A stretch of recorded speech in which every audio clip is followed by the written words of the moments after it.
Assalamu alaikum rahmatullahi wa barakatuh. Hope you're doing well. We're continuing our reading of Shakespeare's Julius Caesar. It has been quite thought-provoking. I'm in a very poetic mood today, so I want to go ahead and share that with you.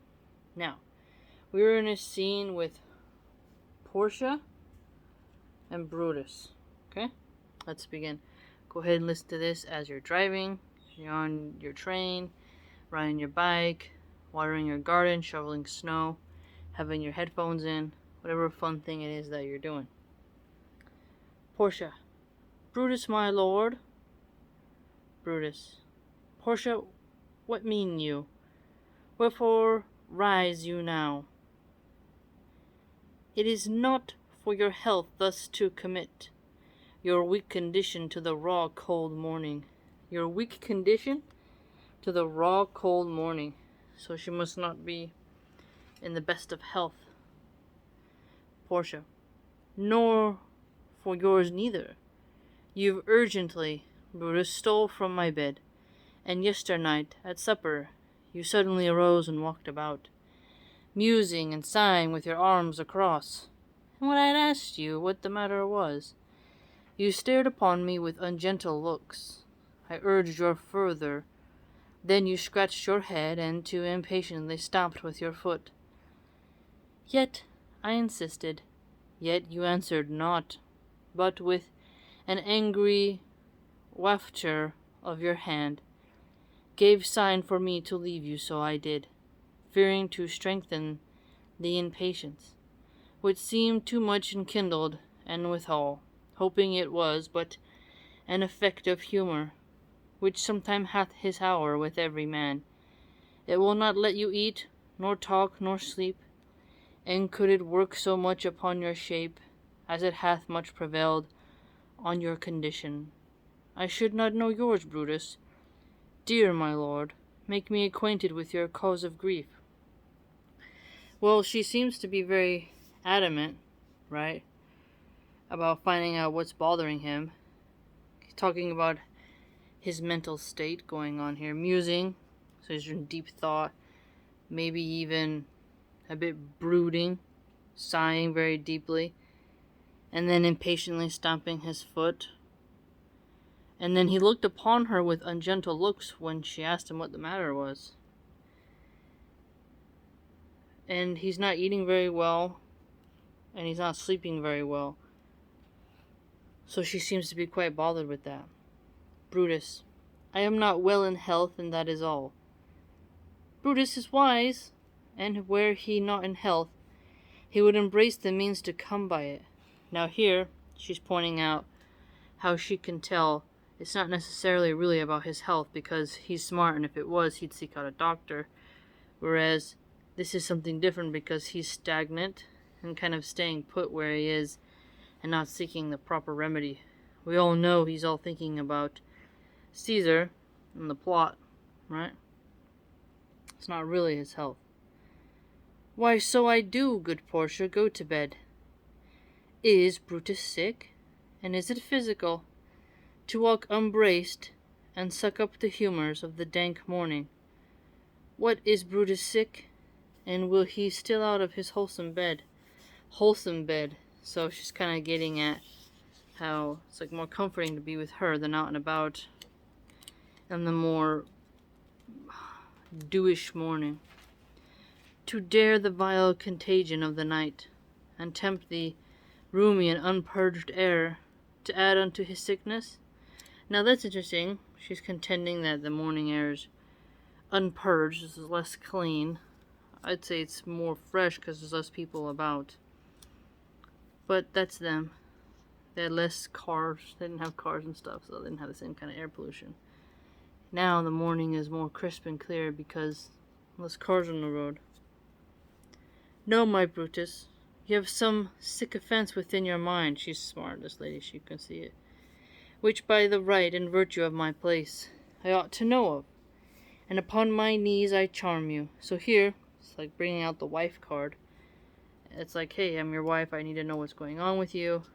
And upon her knees, so she's kind of showing humility. Not necessarily browbeating him, but showing a sort of empathetic tone here. By my once commended beauty, by all your vows of love and that great vow which did incorporate and make us one. So, once commended beauty, kind of acknowledging how she used to be quite the lick of the town. So she's using her beauty card, the wedding card, and being quite humble and trying to show that he has a reason to confide in her. That you unfold to me, yourself, your half, why you are heavy, and what men tonight have had resort to you. For here have been some 6 or 7 who did hide their faces even from darkness. So she perceived some men who were in camouflage, kind of like, even they were so covering of who they were, even darkness couldn't tell who they were. Brutus, kneel not, gentle Portia. Portia, I should not need, if you were gentle Brutus. Within the bond of marriage, tell me, Brutus, is it expected I should know no secrets that appertain to you? Am I yourself but, as it were, in sort or limitation, to keep with you at meals, comfort your home, and talk to you sometimes? You are my true and honorable wife, as dear to me as are the ruddy drops that visit my sad heart. If this were true, then should I know this secret. I grant I am a woman, but withal a woman that Lord Brutus took to wife. I grant I am a woman, but withal a woman well reputed, Cato's daughter. Oh, okay, so Portia is Cato's daughter, dang. I wonder if that's historically correct, if Brutus really did marry the daughter of Cato. Cato was an enemy of Caesar, who fought against him, and wanted to see him destroyed. I noticed how she said if you were gentle Brutus, she wouldn't have to need to kneel, so she's kind of getting at the way in which he's behaving is not proper when she feels a husband and wife should have a sort of dialogue between each other concerning stressful and emotional matters. Think you I am no stronger than my gender, being so fathered and so husband? Tell me your counsels, I will not disclose them. I have made strong proof of my constancy, so her endurance, giving myself a voluntary wound here in the thigh, can I bear that with patience, and not my husband's secrets? So here, she just really wants him to open up, and she's saying, like, I'm not gonna spill your secrets out to people. Then again, we can see how she has a point, but the severity of this secret is so intense that he obviously can't tell her. Because even though she loves him and wants to help him, it's a very serious thing that he is about to do. Render me worthy of this noble wife. Hark, hark, one knocks, Portia, go in a while, and by thy bosom shall partake the secrets of my heart.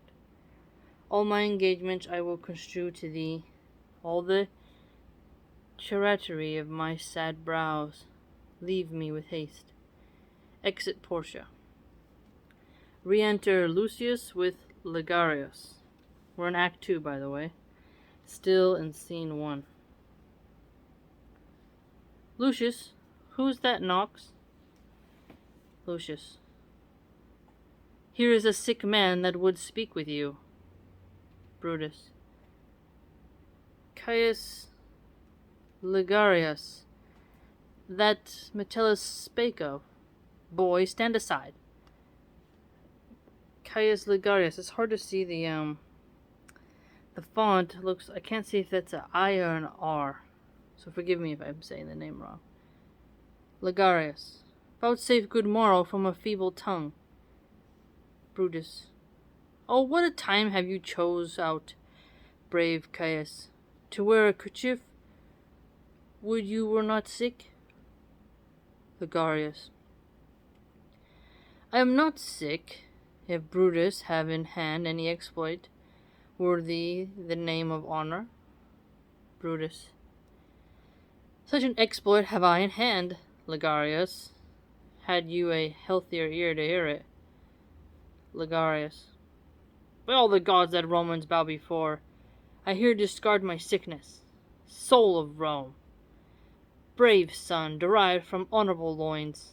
Derived from honorable loins is a cool way to say that you have like good lineage and stuff. Thou, like an exorcist, hast conjured up my mortified spirit. Now bid me run, and I will strive with things impossible. Yea, get the better of them. What's to do? So notice this. Now bid me run, so just tell me what to do and I'll go and do it. That Brutus has totally got him, his overall being, pushed up, need to go, motivated. When he describes it as like an exorcist conjured up. Brutus. A piece of work that will make sick men whole. Ligarius. But are not some whole that we must make sick? That must we also. What it is, my Caius, I shall unfold to thee, as we are going, to whom it must be done. Okay, so look at that. Ligarius. But are not some whole that we must make sick? So you see two contrasts here. Whole men who become sick, and whole men who must be made sick. Sick become whole, whole become sick. That's very interesting. Ligarius. Set on your foot. So set on your foot to lead on. And with a heart new furred, I follow you. With a heart new furred, so motivated, enthusiastic upon the mission. To do I know what, but it sufficeth that Brutus leads me on. Follow me then. Exit. Okay, now we're in scene 2. Scene 2, Act 2. Scene 2 is Caesar's house. Thunder and lightning. Enter Caesar in his nightgown. So it looks like we have Caesar, a servant, and Calpurnia. Caesar. Nor heaven nor earth have been at peace tonight. Thrice hath Calpurnia in her sleep cried out, Help, ho! They murdered Caesar! Who's within? Enter a servant. My lord, go bid the priests do present sacrifice and bring me their opinions of success. I will, my lord. Exit. So here, what do we have? He's noticing how Calpurnia is having bad dreams of him being murdered. So now he's telling his servant to go get priests to do a sacrifice. And then so he can see what's their opinion, what's going to be their overall message to him. Enter Calpurnia. What mean you, Caesar? Think you to walk forth? You shall not stir out of your house today. Caesar shall forth. The things that threatened me ne'er look but on my back. When they shall see their face of Caesar, they are vanished. Caesar, I've never stood on ceremonies, yet now they fright me. So that's interesting. So she wasn't really into omens and religious science, but now she's frightened because, it's one about death. It's quite sad. There is one within besides the things that we have heard and seen. Recounts most horrid sights seen by the watch. A lioness hath whelped in the streets, and graves have yawned, and yielded up their dead. That's interesting. Graves have yawned, and yielded up their dead. A very interesting way of talking about death and coming back and just things not being in order. A lioness has whelped in the streets, so female lion giving birth in the streets of her cubs. Out of the ordinary, because usually an animal would go out of the busy area and seek solitude and a safe area in order to give birth. Fierce fiery warriors fought upon the clouds, in ranks and squadrons, in right form of war, which drizzled blood upon the Capitol. The noise of battle hurtled in the air, horses did nigh, and dying men did groan, and ghosts did shriek and squeal about the streets. O Caesar, these things are beyond all use, and I do fear them. Caesar. What can be avoided whose end is purposed by the mighty gods? Yet Caesar shall go forth, for these predictions are to the world in general as to Caesar. So he's saying these predictions are to the world in general as to Caesar. So these kinds of omens apply to anyone, not necessarily just him. So he has a very less superstitious view of her bad dreams and what she's seeing. But she's just talking about her feelings. Calpurnia was someone who loved him, so she has this reason to kind of try to convince him to stay home and not go out. She's saying ghosts did shriek, and they were squealing about the streets. So that's very unsettling. The noise of battle, there was blood all over the Capitol. Right? Very descriptive imagery here for us. Calpurnia. When beggars die, there are no comets seen. The heavens themselves blave forth the death of princes. Caesar. Cowards die many times before their death. The valiant never taste of death but once. Of all the wonders that I have heard, it seems to me most strange that men should fear, seeing that death, a necessary end, will come when it will come. So he has a very soldierly type of view of death, right? Will come when it will come. He's not going to cower in fear. He's going to just go forward. And he says cowards, they die many deaths, but the valiant only one.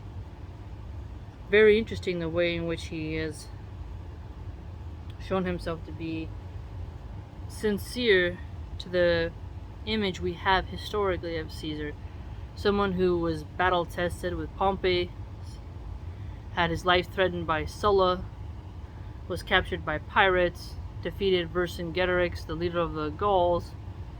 So here, even if this is a fictional rendering of his character, we can see that we can imagine Caesar speaking and acting in this way when it comes to his wife trying to tell him to stay home because of her bad dreams. Because one would wonder, why would the mighty Caesar cower in fear at the dreams of his wife?